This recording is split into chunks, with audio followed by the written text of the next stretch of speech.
nuestros rostros para orar. Padre Celestial, una vez más te damos gracias porque tenemos la certeza de tu compañía en esta reunión. Pedimos, Señor, que abras nuestras mentes y corazones para recibir la semilla de la verdad.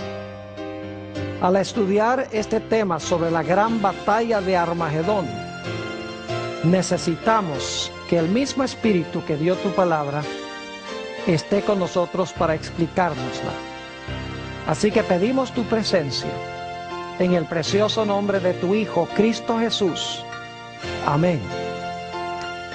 Quiero extenderle a todos los presentes una cordial y sincera bienvenida. Queremos agradecerles por haber venido a la reunión de hoy. También quiero saludar a todos aquellos que están viendo este programa vía satélite, viendo por la pantalla de televisión en diferentes partes del mundo. Estamos muy contentos de que nos estén acompañando en esta serie de reuniones. En nuestro tema de hoy vamos a estudiar sobre la gran batalla de Armagedón. Y vamos a abrir nuestras Biblias al libro de Apocalipsis, el capítulo 16. Apocalipsis, el capítulo 16, y voy a leer los versículos 12 al 16. Esta es la sexta plaga del libro de Apocalipsis. Hay 7 plagas y esta es la sexta. Dice: el sexto ángel derramó su copa sobre el gran río Éufrates, y el agua de éste se secó, para que estuviese preparado el camino a los reyes del oriente. Y vi salir de la boca del dragón, y de la boca de la bestia, y de la boca del falso profeta, 3 espíritus inmundos a manera de ranas, pues son espíritus de demonios, que hacen señales y van a los reyes de la tierra en todo el mundo, para reunirlos a la batalla de aquel gran día del Dios Todopoderoso. He aquí, yo vengo como ladrón. Bienaventurado el que vela y guarda sus ropas, para que no ande desnudo y vean su vergüenza.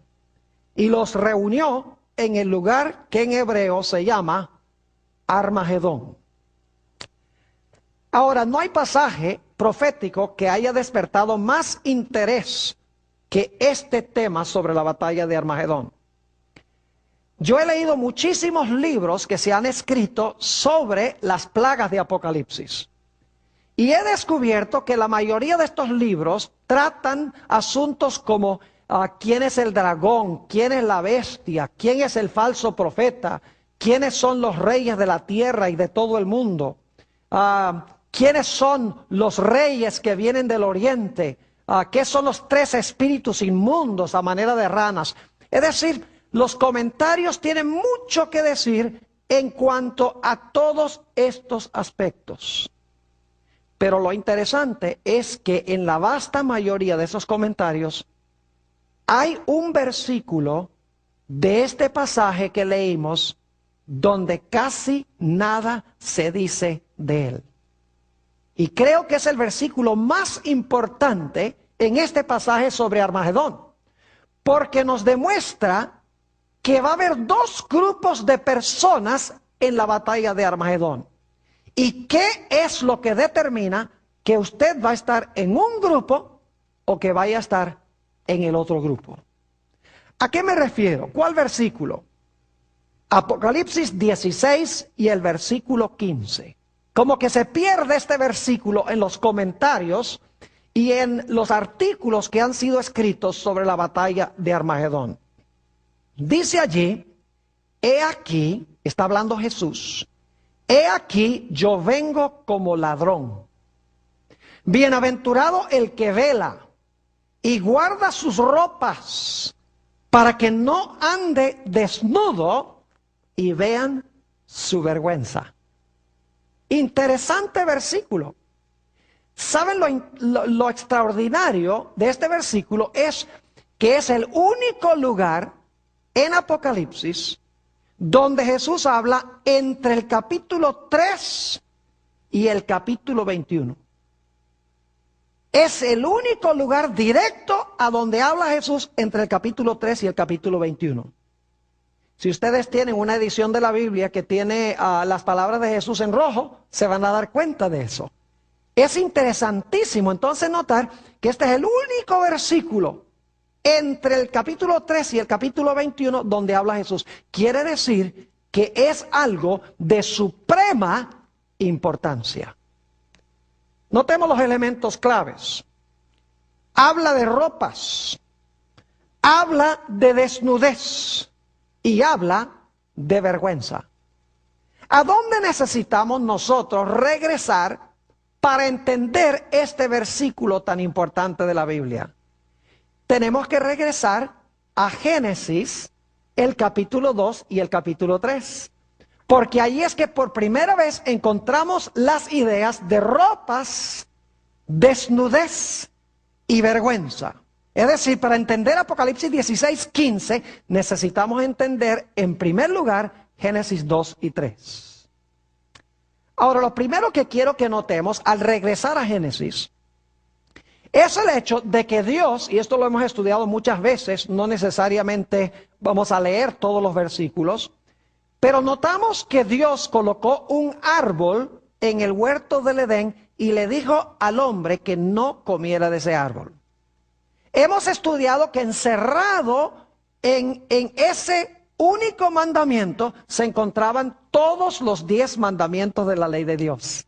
Es decir, que cuando se violaba ese mandato de Dios, de no comer del árbol, el hombre iba a estar violando todos los 10 mandamientos de la ley de Dios. Iba a deshonrar a su padre, iba a codiciar la posición de Dios, iba a quererse hacerse Dios, iba a traer la muerte, es decir, iba a matar, iba a cometer adulterio, porque en vez de escoger a Dios como su esposo, estaría escogiendo a la serpiente. Es decir, todos los mandamientos estaban encerrados en ese único mandamiento. Así que Dios le dijo al hombre, obedece solamente a tu Creador, guarda el mandamiento que yo he dado, a donde estaban encerrados todos los 10 mandamientos. En realidad, en Génesis 2 y el versículo 15 al 17 encontramos esas palabras. Tomó pues Jehová Dios al hombre y le puso en el huerto de Edén para que lo labrara y lo guardase. Y mandó Jehová Dios al hombre diciendo, de todo árbol del huerto podrás comer, mas del árbol de la ciencia del bien y del mal no comerás, porque el día que de él comieres, ciertamente morirás. Dios dice, si desobedeces mi ley, el resultado es que vas a morir. Ahora quiero que notemos la condición original del hombre antes de que desobedeciera a Dios. Noten Génesis, el capítulo 2 y el versículo 25. Vamos a estudiar la condición del hombre en su estado de inocencia, su estado de perfección y santidad, antes de que transgrediera la ley de Dios. Dice en Génesis, el capítulo 2 y el versículo 25, lo siguiente, hablando de Adán y Eva. Y estaban ambos desnudos, Adán y su mujer, y no se avergonzaban. ¿Ven la conexión con Apocalipsis 16:15? Dice que estaban desnudos y no sé qué, y no se avergonzaban. Ahora, debo decirles que estaban desnudos en lo que respecta a vestiduras humanas. Es decir, ellos no tenían vestiduras de seda, ni de lino, ni de gabardina, ni nada de eso. Pero no significa que no estaban vestidos.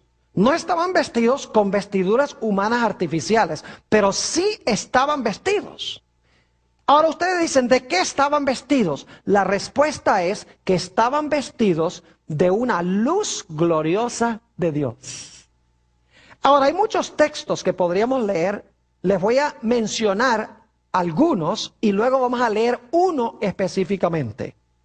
En Génesis, el capítulo 2 y el versículo 25, como hemos visto, Dios dice que el hombre estaba desnudo. Pero lo interesante es que en el Salmo 8 y el versículo 5 y 6, se nos dice que cuando Dios hizo al hombre, lo cubrió o lo coronó de gloria y de lustre. Es decir, Dios coronó al hombre con gloria, con la gloriosa luz de Dios. Por eso dice que cuando el hombre pecó, quedó destituido ¿de qué? De la gloria de Dios. Tenemos en Apocalipsis 12:1 otro ejemplo. donde habla de una mujer que representa la verdadera iglesia. Está vestida de blanco, pero las vestiduras blancas, dice Apocalipsis, que son las vestiduras del sol. Es decir, sus vestiduras son blancas, pero es la luz del sol la que la viste. En Mateo 17 y el versículo 3 y 4 encontramos la transfiguración de Jesús. Y dice que los mantos de Jesús le brillaban como la luz del sol. Es decir, cuando la Biblia dice que los ángeles, que Dios, que el hombre originalmente tenía vestiduras blancas, en realidad esas vestiduras blancas eran vestiduras ¿de qué? Vestiduras de luz. Y saben que cuando la Biblia dice que Dios está vestido de blanco, también quiere decir que está vestido con luz. Este texto yo lo quiero leer, el Salmo 104 y los versículos 1 y 2. Salmo 104 y los versículos 1 y 2, para que ustedes se den cuenta que cuando la Biblia dice que Dios está vestido de blanco, en realidad está vestido de luz. Dice allí, en el Salmo 104, 1 y 2, bendice alma mía a Jehová. Jehová, Dios mío, mucho te has engrandecido. Te has vestido de gloria y de magnificencia. Ahora escuchen esto. El que se cubre ¿de qué? De luz como de vestidura, que extiende los cielos como una cortina. ¿De qué está vestido Dios según esto? Dios está vestido de luz. Y así era con Adán y Eva. Antes de que pecaran, cuando eran obedientes a la ley de Dios, cuando eran inocentes y estaban en su condición de santidad, estaban desnudos en lo que respecta a vestiduras artificiales humanas, pero estaban cubiertos de la gloriosa luz de Dios. Pero luego, Adán y Eva, como sabemos, escogieron desobedecer la santa ley de Dios. Es decir, desobedecieron, quebrantaron, transgredieron la ley de Dios. Y cuando quebrantaron la ley de Dios, inmediatamente se realizó un cambio en Adán y Eva. Leamos en cuanto a ese cambio en Génesis 3 y el versículo 7. Génesis, el capítulo 3 y el versículo 7.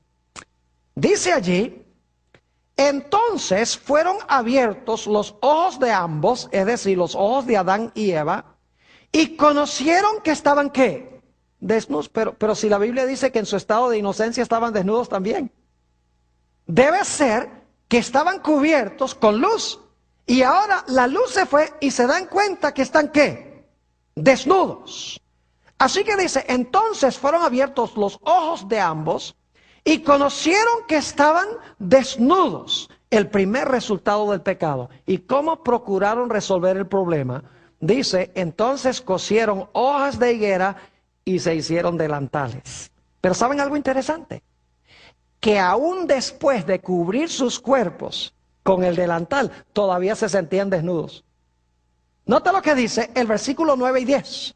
Aunque se habían cubierto con vestiduras artificiales, todavía se consideraban que estaban desnudos. Dice en el versículo 9, mas Jehová Dios llamó al hombre y le dijo, ¿dónde estás tú? Y él respondió, oí tu voz en el huerto y tuve miedo porque estaba ¿qué? Desnudo y me escondí. Estaba escondido, pero ya estaba cubierto con las hojas de higuera, ya no estaba desnudo. Pero dice, yo me siento ¿qué? Desnudo, porque aunque tenía las hojas de higuera artificiales, ¿qué era lo que no tenía? No tenía la cobertura gloriosa de luz de Dios. Es decir, el primer resultado del pecado fue desnudez. Y cuando Adán y Eva procuraron cubrir la vergüenza de su desnudez con hojas de higuera, de nada sirvió porque todavía estaban desnudos, porque no tenían la luz gloriosa de Dios. Y por lo tanto la Biblia dice que Adán y Eva se avergonzaban porque no tenían la vestidura de luz y estaban desnudos. ¿Ven la conexión con Apocalipsis 16:15? Clara conexión. Ahora, Dios prometió, como hemos estudiado, que Él iba a mandar a un Mesías que iba a luchar contra Satanás y le iba a vencer para devolverle a Adán y Eva y a todos sus descendientes lo que ellos habían perdido. Vamos a Génesis, el capítulo 3 y el versículo 15, donde Dios le habla a la serpiente y hace esta promesa a Adán y Eva. Génesis 3 y el versículo 15. Aquí está hablando Dios a la serpiente. Y pondré enemistad entre ti y la mujer, y entre tu simiente y la simiente suya. Esta, es decir, la simiente de la mujer, te herirá en la cabeza y tú le herirás en el calcañar. 4 elementos claves en este versículo. En primer lugar, dice que hay una mujer. En segundo lugar, dice que hay una serpiente.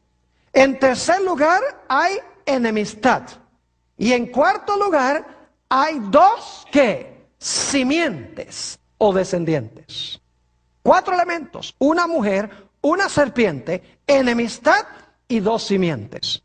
Y lo que Dios le está diciendo a Satanás es, tú le has quitado la envoltura de luz al hombre, tú le has quitado todo lo que yo le di, pero yo te quiero decir que yo voy a mandar al mundo a un libertador. Ese libertador te va a hacer la guerra. En el proceso de la guerra tú lo vas a herir, le vas a herir el calcañar, pero te va a salir caro porque él te va a aplastar la cabeza. Dios estaba prometiendo la venida del Mesías. Ahora la pregunta clave es, ¿cómo es que esta simiente le iba a aplastar la cabeza a Satanás? ¿Cómo iba a restaurar al hombre a la condición en la cual se encontraba originalmente, donde no se iba a sentir desnudo? ¿Cómo iba Dios a cubrir la desnudez del hombre, que era el resultado de la transgresión y de la desobediencia a la ley de Dios? ¿Cómo iba a hacerlo Dios? Bueno, el mismo libro de Génesis nos tiene la respuesta. Génesis, el capítulo 3 y el versículo 21. Génesis 3, 21.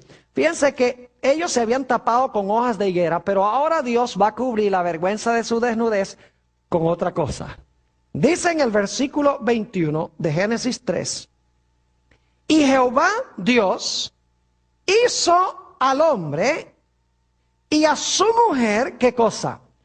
Túnicas de pieles y los vistió. Es decir, Dios les quitó las hojas de higuera y los cubrió con pieles de animales. Ahora yo pregunto, ¿qué tenía que suceder para conseguir la piel del animal? El animal tenía que ser sacrificado. Y fíjese que dice pieles, plural, porque eran 2 pecadores. 2 corderos probablemente fueron sacrificados. Y fíjense 2 características del cordero. El cordero tenía que ser sin mancha ni mácula.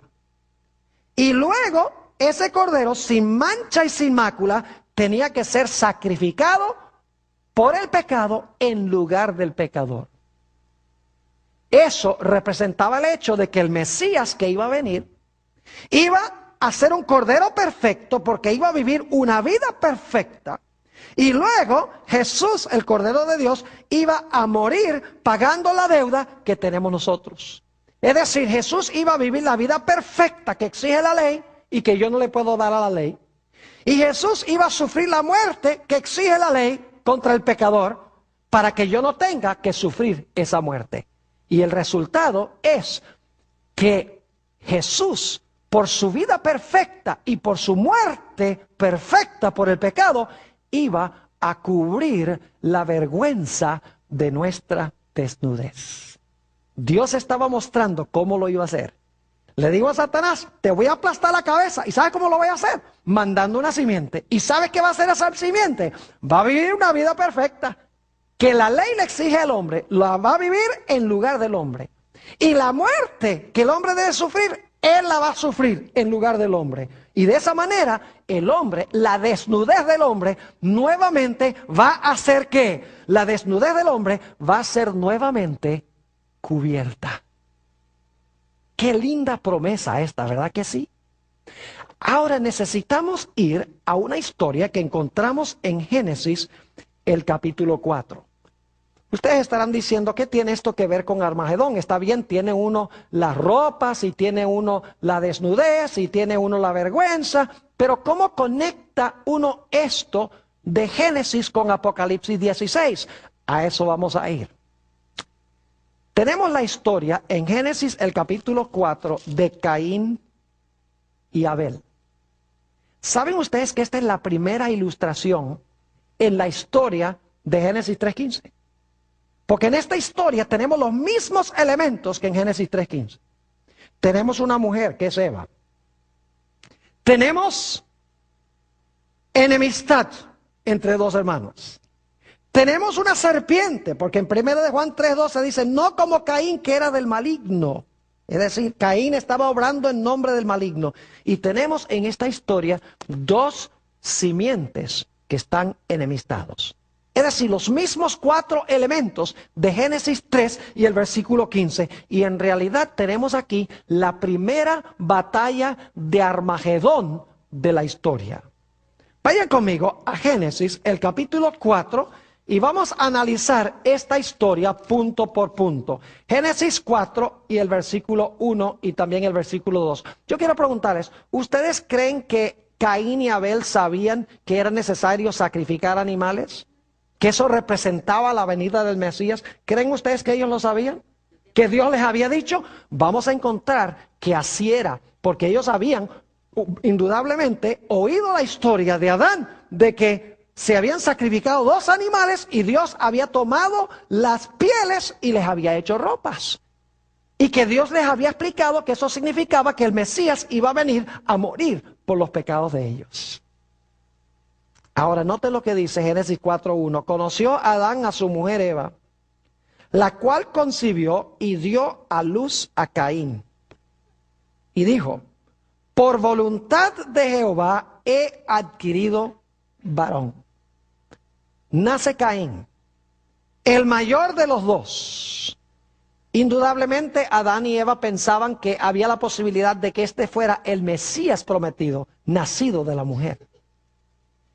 Pero no fue el único hijo. Noten el versículo 2. Después dio a luz a su hermano Abel. Y Abel fue pastor de ovejas y Caín fue labrador ¿de qué? Fue labrador de la tierra. Pronto se empieza a ver que estos 2 jóvenes, aunque nacieron de la misma madre, en realidad son 2 simientes distintas. En realidad Abel es la simiente de la mujer por su carácter. Mientras que Caín refleja el carácter ¿de quién? De la serpiente. Porque en 1 de Juan 3:12 que dice que Caín era del maligno. Es decir, estos 2 jóvenes empiezan a manifestar 2 diferentes caracteres. Lo que indica que cuál simiente somos no depende de dónde nacemos, sino que depende qué clase de carácter tenemos. No es dónde nacemos, ni de quién nacemos, ni cómo nacemos, sino qué escogemos hacer con nuestra vida, lo que determina de quién somos simiente. Entonces nacen estos 2 muchachos. Y dice que uno cuidaba ovejas, que era Abel, y el otro era labrador de la tierra. Volvamos a Génesis 4 y vamos a mirar el versículo 3. Y aconteció andando el tiempo, ahora escuchen esto, que Caín trajo del fruto de la tierra una ofrenda ¿a quién? Una ofrenda a Jehová. Yo pregunto, ¿es eso lo que Dios había pedido?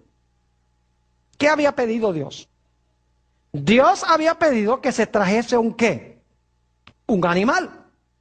Que se sacrificase el animal. ¿Estaba Caín desobedeciendo a Jehová? Claro que sí. ¿Estaba adorando a Jehová como él quería en vez de adorar a Jehová como Dios había mandado? Claro que sí.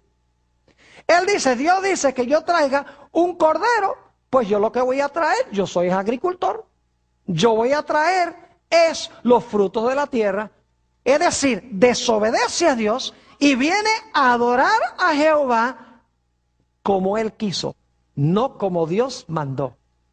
empezamos a distinguir qué clase de carácter tenía Caín. Era desobediente a los mandatos de Dios y adoraba a Dios como él quería, no como Dios había mandado. Y alguno dice, pastor, ¿usted cree que Caín sabía que él tenía que traer un animal y desobedeció a Jehová de todas maneras? Claro que sí. Déjeme compartirles las razones. Y no vamos a leer los versículos todos, porque no hay el tiempo, pero se los voy a mencionar. En Génesis 3:21 se nos dice que se habían sacrificado 2 animales para cubrir la vergüenza de la desnudez de Adán y Eva. No cabe duda alguna de que Caín y Abel habían escuchado la historia de cómo Dios había cubierto la desnudez de Adán y Eva. Además de eso, en Santiago 4 y el versículo 17, escuchen bien, dice, el pecado está en el que sabe hacer lo bueno y no lo hace. Santiago 4:17, el pecado está en el que sabe hacer lo bueno y no lo hace. Ahora yo pregunto, ¿Caín pecó? Note lo que dice en Génesis 4 y el versículo 7. Génesis el capítulo 4 y el versículo 7. Dios le dice a Caín, si bien hicieres, no serás enaltecido, y si no hicieres bien, el pecado está a la ¿qué? A la puerta. ¿Qué es el pecado? Transgresión de la ley. Pero el pecado también está en el que sabe hacer lo bueno y no lo hace. ¿Está diciéndole Dios aquí a Caín que está en peligro de cometer pecado? Claro que sí. Pero para cometer pecado, él tiene que saber lo que es bueno y no hacerlo. Porque una de las definiciones del pecado es el que sabe hacer lo bueno y ¿qué? Y no lo hace. Ahora, algunos eruditos dicen que Dios no aceptó el sacrificio de Caín porque Caín tenía una mala actitud. No era el sacrificio en sí, sino que era una mala actitud de Caín. Eso no es lo que dice la Biblia. En Hebreos el capítulo 11 y el versículo 4, se nos dice que Abel ofreció más excelente sacrificio que Caín. ¿Están escuchando lo que dije? No era su actitud, era el sacrificio que trajo, que era superior. Hebreos 11 y el versículo 4. Además de eso, ya vimos en Génesis 4:7 que Dios le dice a Caín, si tú haces bien, tú vas a recibir bendición. Pero si tú haces mal, el pecado está a la puerta. Noten que el problema de Caín no era su actitud, sino el actuar mal o el hacer mal. Porque Dios dice, si tú haces mal, el pecado está a la puerta. No tenía que ver con la actitud mala de Caín, sino que tenía que ver con sus acciones. La acción de traer lo que Dios no había mandado y adorar a Dios como él quería. Además de eso, en 1 de Juan 3:12 se nos dice claramente, en 1 de Juan, el capítulo 3 y el versículo 12, se nos dice claramente que las acciones de Caín eran malas. Dice allí, no como Caín, que era del maligno y mató a su hermano. ¿Y por qué causa le mató? Ahora escuchen esto. Porque sus obras eran ¿qué? Malas y las de su hermano justas. ¿Era la actitud de Caín la que era mala? No, eran sus ¿qué? Sus actos los que eran malos. Dios había pedido ¿qué cosa? Dios había pedido el sacrificio de un animal y Caín a sabiendas desobedece lo que Dios ha revelado y viene y adora a Dios, no como Dios ha mandado, sino como él ¿qué? Como él quiso. Ahora quiero que noten un par de detalles muy interesantes en Génesis 4 y el versículo 4. Génesis 4 y el versículo 4. Leamos el 3 para el contexto. Dice, y aconteció andando el tiempo que Caín trajo del fruto de la tierra una ofrenda a Jehová. Y ahora escuchen esto. Y Abel trajo también de los primogénitos de sus ovejas, de lo más gordo de ellas, o como dicen algunas versiones, trajo también su grasa. Ahora, ¿por qué es importante eso? Trajo los primogénitos y ofreció la grasa. ¿Cómo sabía Abel que debía ofrecer los primogénitos y que debía quemar la grasa en el altar si Dios no se lo reveló? ¿Saben ustedes que más adelante, en el sistema de sacrificios de Israel, Dios mandó a traer los primogénitos y mandó a quemar la grasa en el altar? Es decir, Abel sabía, Dios había mandado que era lo que había que traer. Si ustedes quieren textos para eso, Levítico 27, 26, en el sistema de sacrificios, dice que Israel tenía que traer los primogénitos para sacrificar. Y en Levítico 4, 26 dice que se tenía que presentar para consumir la grasa delante de Jehová. Y además de eso, en Hebreos, el capítulo 9 y el versículo 22, dice que sin derramamiento de sangre no hay ¿qué? No hay remisión de pecados. 3 problemas entonces que tenía Caín. Número 1, Caín rechazó a Jesús, porque rechazó ofrecer el sacrificio. En segundo lugar, desobedeció el mandato explícito de Dios.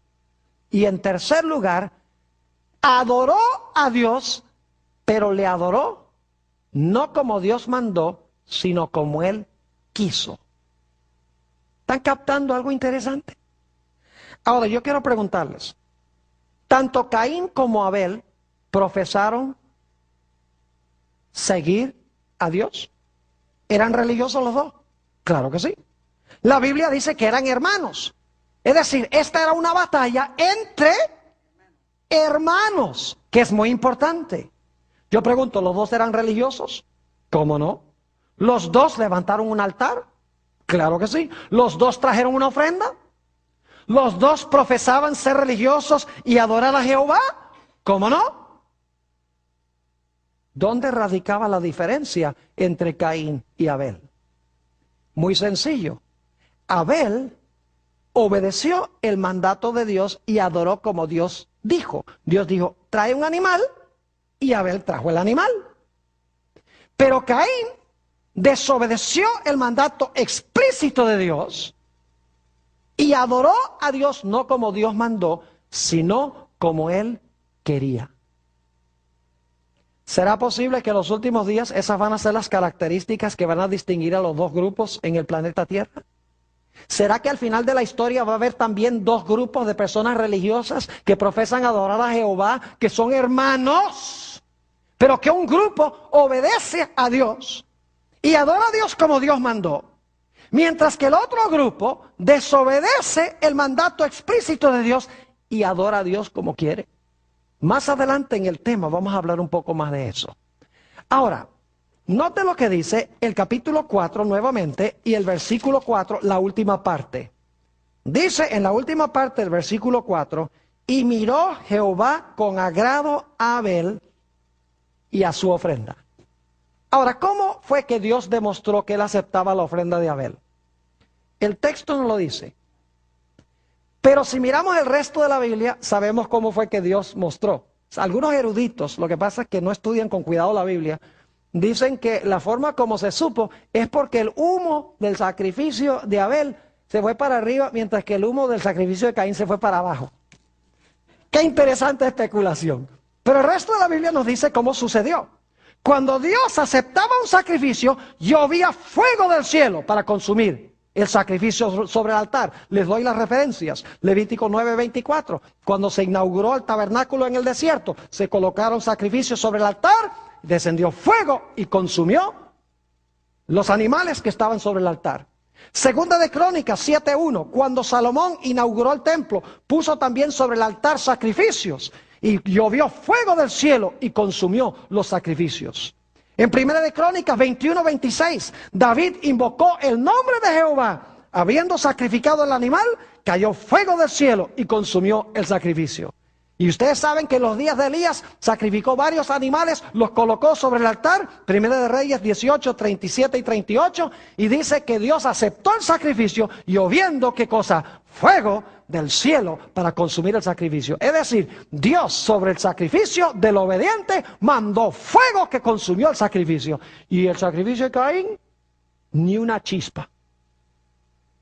Y claro, la Biblia nos dice que hubo una reacción de parte del desobediente y el falso adorador. El que profesaba seguir a Jehová, a Jesús, pero el que en realidad lo estaba rechazando por sus acciones. Note lo que dice Génesis 4 y el versículo 5. Génesis 4 y el versículo 5.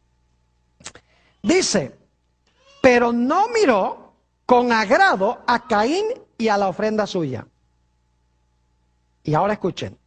Y se ensañó Caín en gran manera y decayó su semblante. Es decir, puso la cara larga, por usar una expresión que conocemos muy bien. Estaba furioso. Estaba furioso con su hermano y estaba furioso ¿con quién? Estaba furioso con Dios porque no había recibido la bendición de Dios. ¿Será posible que en los últimos días los hijos de Dios van a ser bendecidos, su pan va a ser seguro, su agua va a estar segura, mientras que los que rechazan la verdadera adoración y quebrantan los mandamientos de Dios van a estar padeciendo hambre y sed? ¿Y eso va a ensañar a esa gente contra Dios y contra el remanente final? Obviamente que sí. Así que se enfurece. Y luego Dios trata de razonar con Caín, como trata de razonar con aquellos hoy que adoran a Dios como les conviene, que desobedecen a Dios, revelándoles la verdad y tratando de decirles, mire, si ustedes sencillamente hacen lo que yo digo, no va a haber problemas. Voy a bendecir el sacrificio de ustedes también. Noten Génesis el capítulo 4 y el versículo 6. Entonces Jehová dijo a Caín, ¿por qué te has ensañado? ¿Y por qué ha decaído tu semblante? Si bien hicieres, no serás enaltecido. Y si no hicieres bien, el pecado está a la puerta. Con todo esto, a ti será su deseo y tú te enseñorearás de él. En realidad lo que está diciendo es que el pecado tiene ganas de entrar para enseñorearse de ti. Pero tú debes dominar el pecado haciendo el bien. Pero Dios, al razonar con Caín, no pudo persuadirlo ni convencerlo. Caín no estaba arrepentido. Se volvió altanero contra Dios. Y dice que Caín hizo algo terrible. Se desquitó con Dios matando a su hermano. Noten Génesis el capítulo 4 y el versículo 8. Y dijo Caín a su hermano Abel, salgamos al campo. Es decir, Caín y Abel ahora hablan. Me imagino que Abel le habrá dicho a su hermano, mira, si tú ofreces el sacrificio que Dios mandó, Dios te va a bendecir a ti también. Si tú adoras a Dios como Dios ha mandado, todo te va a ir bien. Y Caín dice, ¿quién eres tú para enseñarme a mí? Si yo soy tu hermano mayor, tú tienes que escuchar en lo que yo digo. Yo no tengo que escucharte a ti. Y dice ahí en Génesis el capítulo 4 y el versículo 8 que algo terrible sucedió. Y dijo Caín a su hermano Abel, salgamos al campo. Y aconteció que estando ellos en el campo, Caín se levantó contra su hermano Abel. ¿Y qué hizo? Y le mató. Un hermano matando al otro hermano. El obediente que adoraba a Dios como Dios mandó, siendo muerto por el desobediente que adoró a Dios como él quiso. Están viendo que el punto de contención aquí es ¿qué cosa? Es adoración. Es la obediencia o desobediencia a los mandamientos de Dios. Nada tiene que ver con el petróleo del Medio Oriente. Nada tiene que ver con árabes contra judíos. Yo pregunto, ¿hay árabes buenos y malos? ¿Y hay judíos malos y buenos también? Entonces, si usted dice que la guerra final es entre árabes y judíos, usted está diciendo que es una guerra de buenos y malos contra buenos y malos. La Biblia indica que la primera batalla fue una batalla entre dos diferentes caracteres. Uno obediente que adoró como Dios mandó y el otro desobediente que adoró como él quiso, no como Dios mandó. ¿Están entendiendo lo que estoy diciendo? Es decir, que la batalla tenía que ver con obediencia y desobediencia. Y escuchen bien, Es interesante que 7 veces ahí en Génesis 4 se usa la palabra hermano para describir la relación entre Caín y Abel. Note lo que dice en Génesis, el capítulo 4 y el versículo 9 y 10. 4, 9 y 10. Dice allí, y Jehová dijo a Caín, ¿dónde está Abel tu hermano? Y él respondió, no sé, ¿soy yo acaso guarda de mi hermano? Altanero, ¿verdad? No estaba arrepentido de haber matado a su hermano. Versículo 10. Y él le dijo, ¿qué has hecho? Ahora escuchen bien. La voz de la sangre de tu hermano clama a mí ¿desde dónde? Clama a mí desde la tierra. Ahora, ¿qué significa eso? Que la voz de la sangre de tu hermano clama a mí desde la tierra. Yo pregunto, ¿se había cometido una gran injusticia? ¿Quién era el bueno aquí? ¿Caín era el bueno o Abel era el bueno? Abel era el bueno. Y sin embargo, el bueno muere y el malo vive. ¿Era necesario rectificar esta situación? Claro que sí. ¿Era necesario que se le hiciera justicia? Sí, lo que está diciendo esto es que la sangre de Abel estaba clamando a Dios para que se le hiciera ¿qué cosa? Para que se le hiciera justicia. Porque si había cometido una gran injusticia, el obediente y verdadero adorador fue matado por el desobediente y el falso adorador. Pregunto, ¿será que eso se va a repetir al final de la historia otra vez? Oh, claro que sí. Ahora, note lo que dice Génesis, el capítulo 4 y el versículo 11. Génesis 4 y el versículo 11. Dios le dice a Caín, ahora pues maldito seas tú de la tierra, que abrió su boca para recibir de tu mano la sangre de tu hermano. Y luego el versículo 15 nos dice que Dios hace algo especial con Caín. Dice, y le respondió Jehová, ciertamente cualquiera que matare a Caín 7 veces será castigado. Entonces Jehová puso señal en Caín para que no lo matase cualquiera que lo hallara. ¿Qué recibió Caín, el desobediente y el que practicó falsa adoración? Recibió una ¿qué? Recibió una marca. ¿Será posible que en los días finales los desobedientes van a recibir una marca? Oh, ustedes saben que sí, en el libro de Apocalipsis se encuentra. Ahora escuchen bien. Vamos a hacer la aplicación de esta historia. Esta historia es la primera batalla de Armagedón. La única diferencia entre el principio y el fin es que al principio la batalla era entre 2 individuos. Mientras que al final de la historia va a ser entre 2 grupos de alcance mundial. Un grupo tendrá el carácter de Abel y el otro grupo tendrá el carácter de ¿quién? De Caín. Un grupo adorará a Dios como Dios mandó, un grupo adorará a Dios como Dios ha mandado, el otro grupo va a desobedecer los mandatos explícitos de Dios y va a adorar a Dios, no como Dios mandó, sino como ellos quieren. Esos son los 2 grupos.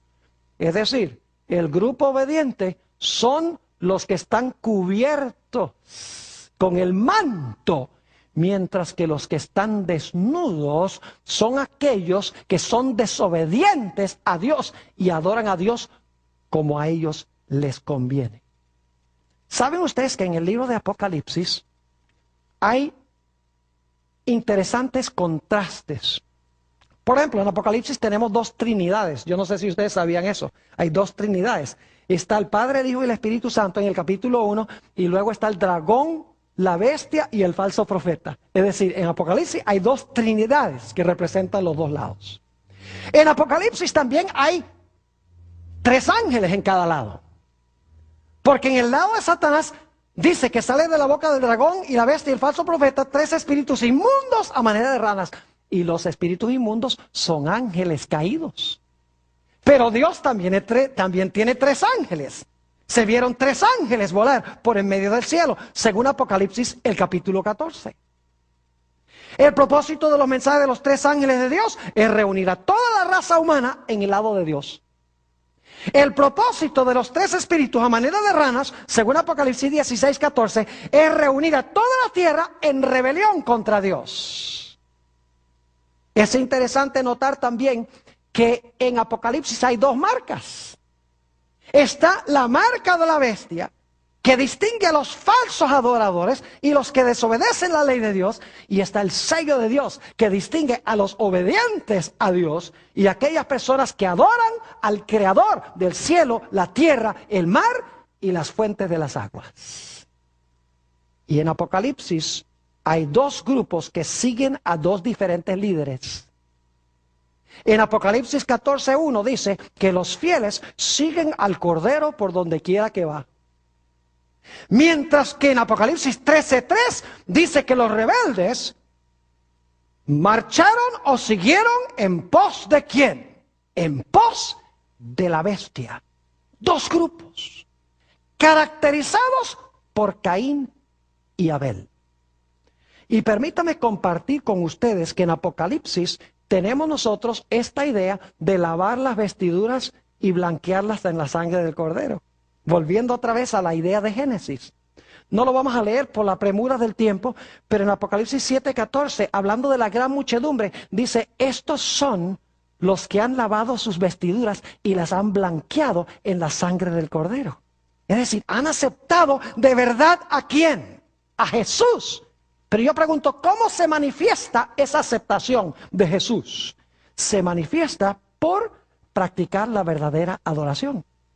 Porque en Apocalipsis 14, 6 y 7, hablando de los mismos que han blanqueado sus ropas en la sangre del Cordero, están cubiertos con el manto glorioso de Dios, que es la verdadera aceptación de Jesús, se nos dice en Apocalipsis 14, 6 y 7, vio otro ángel volar por el medio del cielo que tenía el evangelio eterno para predicarlo a los que moran en la tierra, a toda nación, tribu, lengua y pueblo, diciendo en alta voz, temed a Dios y dadle gloria, porque la hora de su juicio ha llegado. Y ahora escuchen, y adorad a aquel que ha hecho el cielo, la tierra, el mar y las fuentes de las aguas.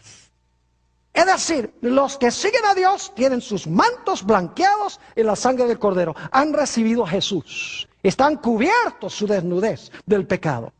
Pero eso se manifiesta por el hecho de que adoran al Creador en su santo sábado, dicho sea de paso, como Dios ha mandado. No solo eso, sino que los que siguen a Dios guardan su ley, obedecen sus mandamientos. Apocalipsis 14, 12, el mensaje del tercer ángel nos dice esto. Aquí está la paciencia de los santos. Aquí están los que guardan los mandamientos de Dios y la fe de Jesús. Y Apocalipsis 12, 17 nos dice que Satanás va a estar airado al final de la historia contra los que guardan los mandamientos de Dios. Y ¿saben lo interesante? Apocalipsis 12, 17 es el cumplimiento de Génesis 3, 15. Porque están los mismos 4 elementos. Leamos Apocalipsis 12, 17. ¿Recuerdan los 4 elementos al principio? Dice, entonces el dragón se llenó de ira ¿contra quién? Contra la mujer. ¿Hay una mujer en ese versículo? Oh, hay una mujer. Y se fue a hacer guerra. ¿Hay un dragón o una serpiente también? Oh, una mujer y una serpiente. Génesis 3:15. Y se fue a hacer guerra. ¿Enemistad también? Oh, claro que sí. Contra el remanente de la simiente de ella. ¿Oh, hay simiente también? Claro que sí. Entonces, la batalla entre Caín y Abel se amplía en la batalla final entre el dragón y la mujer y sus descendientes. Es la misma batalla, solo que al principio eran 2 personas. Al final, ¿qué es? Al final son 2 grupos de alcance ¿qué? De alcance mundial o global. ¿Están entendiendo lo que estoy diciendo? Ahora escuchen bien. ¿Ustedes recuerdan cómo clamaba la sangre de Abel para que se hiciera justicia? Yo pregunto, ¿durante la Edad Media murieron muchos de los verdaderos hijos de Dios? ¿Quemados en la hoguera por la Inquisición, por ejemplo? Claro que sí. ¿Fue justo eso? No. ¿Quiénes ganaron? Aparentemente. Aparentemente ganaron los que practicaban falsa adoración y desobedecían a Dios, y perdieron los que fueron quemados en la hoguera. ¿Saben que Apocalipsis habla de ese grupo igualito que en Génesis? Que la sangre clama. Noten Apocalipsis 6, rápidamente. Apocalipsis, el capítulo 6, y vamos a leer los versículos 9 al 11. Está hablando de los mártires de la Edad Media. Y dice allí: cuando abrió el quinto sello, vi bajo el altar, porque la sangre se echaba al lado del altar. Levítico 4:7 dice que la sangre de los sacrificios se echaba a la base del altar. Cuando abrió el quinto sello, vi bajo el altar las almas de los que habían sido muertos por causa de la palabra de Dios y por el testimonio que tenían. Y ahora escuchen esto: y clamaban a gran voz. No son ellos los que están clamando en realidad. ¿Qué es lo que está clamando? Si comparamos Génesis, su sangre, el alma es la sangre, el alma es la vida. La vida o el alma está en la sangre. Lo que está clamando es la sangre. Dice: y clamaban a gran voz diciendo: ¿hasta cuándo, Señor santo y verdadero, no juzgas y vengas nuestra sangre en los que moran en la tierra? ¿Es eso lo que pidió Abel? ¿La sangre de Abel? ¿Rogó que se le hiciera justicia? Claro que sí. Pero ahora escuchen, estos son los mártires de la Edad Media. Pero ¿saben que en el futuro va a haber otro grupo de mártires? Los que no van a adorar la bestia, ni su imagen, ni van a recibir la marca, van a ser degollados, según dice Apocalipsis el capítulo 20, por ser fieles a Dios. Dice en el versículo 10, y clamaban a gran voz diciendo: ¿hasta cuándo, Señor santo y verdadero, no juzgas y vengas nuestra sangre en los que moran en la tierra? Y ahora escuchen, y les dieron vestiduras blancas. Simbólicamente está diciendo que Dios está diciendo: no se preocupen, que ustedes están seguros, están sanos y salvos. Y se les dijo que descansasen todavía un poco de tiempo, es decir, tienen que todavía dormir un rato. Y dormir significa que estar ¿qué? Estar muerto. Dicho sea de paso, si están durmiendo no pueden estar clamando. No son ellos los que están clamando. ¿Está clamando qué cosa? La sangre. Y se les dieron vestiduras blancas y se les dijo que descansasen todavía un poco de tiempo hasta que ahora escuchen, hasta que se completara el número de sus consiervos y sus hermanos, que también habían de ser muertos como ellos. Es decir, ese grupo de mártires se dice: descansen, ustedes están seguros, tienen sus vestiduras blancas, dice, pero en el futuro va a haber otro grupo. Cuando se complete el grupo de los mártires, entonces voy a vengar la sangre de todos ustedes a la misma vez. Y la Biblia enseña que se va a hacer resucitándolos ¿de qué? Resucitándolos de los muertos. Quiero preguntarles, ¿será que los rebeldes al final de la historia también van a recibir una marca? Claro, todo esto es coincidencia, ¿verdad? Ustedes saben que no es coincidencia. Génesis es la mejor forma de explicar la batalla de Armagedón. ¿Sobre qué se está peleando? Ahora escuchen. El libro de Apocalipsis dice que sobre los rebeldes que adoran a la bestia y no a Dios, pero aunque profesan adorar a Dios. Los que quebrantan los mandamientos de Dios, en vez de guardar los mandamientos de Dios, van a recibir ¿qué cosa? Van a recibir la marca de la bestia. Y algunos dicen: ay, pero pastor, la marca que se le dio a Caín era una marca de protección, que no lo podían matar. En cambio, la marca de la bestia no es una marca de protección, sí lo es. Porque dice en la Biblia que cualquiera que tiene la marca de la bestia, no lo van a matar. Los que no reciben la marca de la bestia, puede ser que los vayan a matar. Pero ¿sabe lo que es interesante? No importa que lo maten a uno en esta vida. No interesa. Porque en realidad Dios dice: yo te voy a resucitar de los muertos por haber sido fiel. Así que cuidado con recibir la marca de la bestia, que es lo mismo que la marca de Caín. ¿Me están entendiendo lo que estoy diciendo? Ahora, escuchen bien. Tenemos ya que llegar a la conclusión de lo que estamos hablando.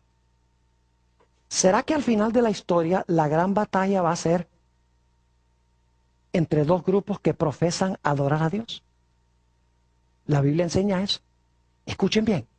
¿Saben ustedes que a través de la historia los peores enemigos del pueblo de Dios son otros que se dicen pueblo de Dios? Por ejemplo, Caín profesaba servir a Dios y mató a su propio hermano. Yo pregunto, ¿quiénes eran los peores enemigos de los profetas en el Antiguo Testamento? Oh, los filisteos y los babilonios. No, señor, ¿quiénes? Oh, el mismo pueblo a quienes eran enviados, que estaban en apostasía. ¿Quién acabó con la vida de Jesús? Oh, los romanos odiaban a Jesús. Los romanos no odiaban a Jesús. ¿Quién odiaba a Jesús? El mismo pueblo que vino a salvar. Yo pregunto, ¿quién atacó a la iglesia verdadera durante los 1260 años? Fue una iglesia que profesaba ser ¿qué? Cristiana. Y en los últimos días, escuchen bien, se nos dice en San Juan, el capítulo 16 y el versículo 1 y 2, y vamos a leer eso, será nuestro último texto, San Juan 16 y el versículo 1 y 2. Nos dice Jesús, está hablando a sus discípulos, pero también a nosotros, lo siguiente: estas cosas os he hablado para que no tengáis tropiezo. Os expulsarán de las sinagogas, que son iglesias, y aún viene la hora cuando cualquiera que os mate pensará que rinde servicio a Dios, que le están haciendo un favor a Dios. Mis hermanos y mis hermanas, apreciadas visitas, asegurémonos de estar en el lado de Dios.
Pero notamos que Dios colocó un árbol en el huerto del Edén y le dijo al hombre que no comiera de ese árbol. Hemos estudiado que encerrado en ese único mandamiento se encontraban todos los 10 mandamientos de la ley de Dios. Es decir, que cuando se violaba ese mandato de Dios de no comer del árbol, el hombre iba a estar violando todos los 10 mandamientos de la ley de Dios. Iba a deshonrar a su padre, iba a codiciar la posición de Dios, iba a quererse hacerse Dios, iba a traer la muerte, es decir, iba a matar, iba a cometer adulterio, porque en vez de escoger a Dios como su esposo, estaría escogiendo a la serpiente. Es decir, todos los mandamientos estaban encerrados en ese único mandamiento. Así que Dios le dijo al hombre: obedece solamente a tu Creador, guarda el mandamiento que yo he dado, a donde estaban encerrados todos los 10 mandamientos. En realidad, en Génesis 2 y el versículo 15 al 17 encontramos esas palabras. Tomó pues Jehová Dios al hombre y le puso en el huerto de Edén para que lo labrara y lo guardase. Y mandó Jehová Dios al hombre diciendo: de todo árbol del huerto podrás comer, mas del árbol de la ciencia del bien y del mal no comerás, porque el día que de él comieres ciertamente morirás. Dios dice: si desobedeces mi ley, el resultado es que vas a morir. Ahora quiero que notemos la condición original del hombre antes de que desobedeciera a Dios. Noten Génesis, el capítulo 2 y el versículo 25. Vamos a estudiar la condición del hombre en su estado de inocencia, su estado de perfección y santidad, antes de que transgreda. En hebreo se llama Armagedón. Ahora, no hay pasaje profético que haya despertado más interés que este tema sobre la batalla de Armagedón. Yo he leído muchísimos libros que se han escrito sobre las plagas de Apocalipsis. Y he descubierto que la mayoría de estos libros tratan asuntos como quién es el dragón, quién es la bestia, quién es el falso profeta, quiénes son los reyes de la tierra y de todo el mundo, quiénes son los reyes que vienen del oriente, qué son los tres espíritus inmundos a manera de ranas. Es decir, los comentarios tienen mucho que decir en cuanto a todos estos aspectos. Pero lo interesante es que en la vasta mayoría de esos comentarios hay un versículo de este pasaje que leímos donde casi nada se dice de él. Y creo que es el versículo más importante en este pasaje sobre Armagedón, porque nos demuestra que va a haber dos grupos de personas en la batalla de Armagedón. ¿Y qué es lo que determina que usted va a estar en un grupo o que vaya a estar en el otro grupo? ¿A qué me refiero? ¿Cuál versículo? Apocalipsis 16 y el versículo 15. Como que se pierde este versículo en los comentarios y en los artículos que han sido escritos sobre la batalla de Armagedón. Dice allí, he aquí, está hablando Jesús, he aquí yo vengo como ladrón. Bienaventurado.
Inclinemos nuestros rostros para orar.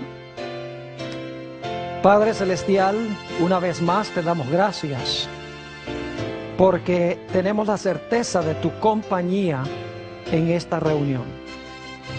Pedimos, Señor, que abras nuestras mentes y corazones para recibir la semilla de la verdad. Al estudiar este tema sobre la gran batalla de Armagedón, necesitamos que el mismo Espíritu que dio tu palabra esté con nosotros para explicárnosla. Así que pedimos tu presencia en el precioso nombre de tu Hijo. Bienaventurado el que vela y guarda sus ropas para que no ande desnudo y vean su vergüenza. Interesante versículo. ¿Saben lo extraordinario de este versículo? Es que es el único lugar en Apocalipsis donde Jesús habla entre el capítulo 3 y el capítulo 21.